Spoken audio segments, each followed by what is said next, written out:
देढ़ फुट उच्चर तीनोटी रथ, देढ़ मासर परिश्रम, 200 ग्राम अठारे तैयारी अनन्य कलाकृति। रथयात्रा आसिले श्रीक्षेत्र में बढ़ी जाए भक्तिर उत्साह।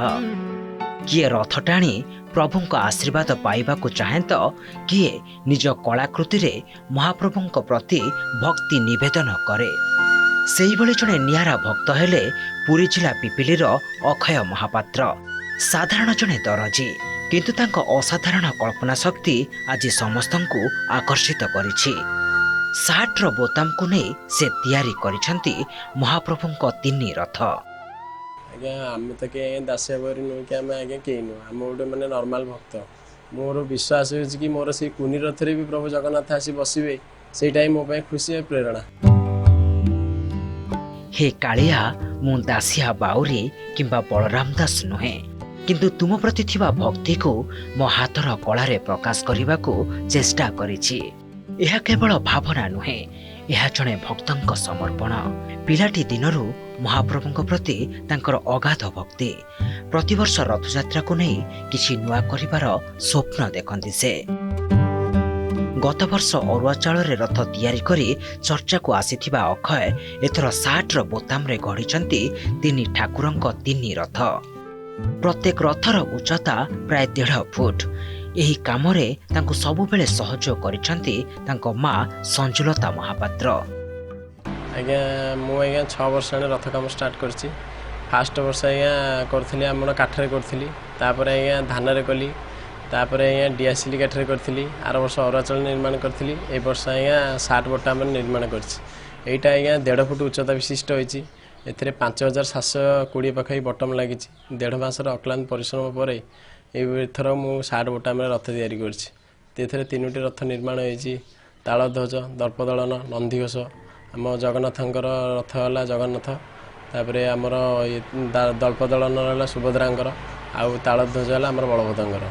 जहाँ प्रति वर्ष रथयात्रा पाखे कौन मन गोटे भावना पड़े आउछि, जगन्नाथंकर गोटे महिमा पड़े आउछि, मन गोटे भावना पड़े आउछि रथ करी ठीक जगह मुंडू रथ भी कर देउछि। बहुत खुशी भी लगुच। एटा भी गर्वित लगुच। माने बजार साई पड़िशा सारा विषय जोठी भी जाउछि सबुठी चर्चार वार्ता पाउ। सेटा ही मो पे खुशी। सी तो जगन्नाथंकर गोटे कौन डोरी तांकर अछि से गोटे आगौछि सब बेले जन रथयात्रा समय हेले तार गोटे गोटे मनोभाव होउछि। विभिन्न प्रकार वेराइटी रथ बनाऊँ। ए वर्ष 60 बोताम रथ बनई। सी घर चांदुआ कम बाइडिंग कम करे, दुकान को भी जाए। से जन सार्ट पैंट दुकान अच्छी पपू मन पसंद ड्रेस दुकान सी जाकि आसला राति खाई पी कम करे।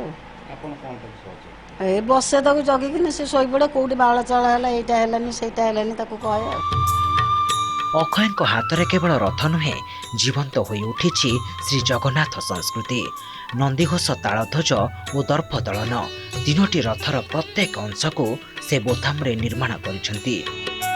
चारमाळ पोटल पाराभाड़ी रथ चकठारू आरंभ करी कलश पर्यंत सबकिछि बोताम रे सजा जाइछि।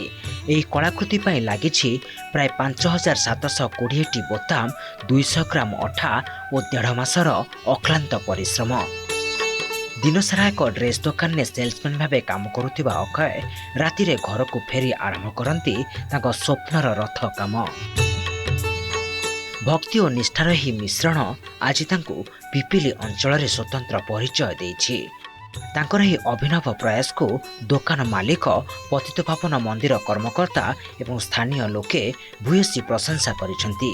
पिपिली माटीर गोटे गौरव से भगवान करंतु ता आशीर्वाद जगन्नाथ आशीर्वाद सबुले तांको ऊपर थाउ। मोर तो आशीर्वाद सबुले अछि। आगु माड़ी माड़ी माड़ी माड़ी माड़ी माड़ी जाऊ लोक चिन्हतु जे अक्षय महापात्र किए। सी सकाळे आसिले ता दुकान धंदा सारी देगी राति 10टा बेलू घर गला पर भाई सी केतोल से रथ काम करूछि मु भी जानि पउनी। माने मु भी अचानक हेउछि रथ काम केतोल करी मते लास्ट को देखै दादा देखन मु रथ काम कर देछि। बोले अरे मते टिके समय मागुनु तो आउ टिके समय नेले आउ टिके भलो होइतांता समस्त देखि थांते जा आउ टिके भलो करिछि।